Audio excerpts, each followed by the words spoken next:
Blouse.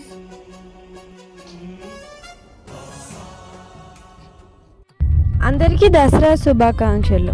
Gentle like a breeze and steady like the mountain. అమ్మవారి మొదటి రూపం Shailaputri. This is my Kuchipudi recital dedicated to her.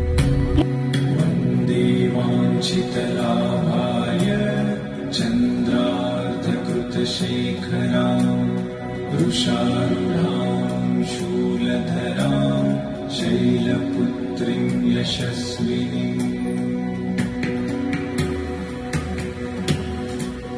वन्दे वाञ्छितलाभाय चन्द्रार्धकृतशेखरां वृषारूढां शूलधरां शैलपुत्रीं यशस्विनीं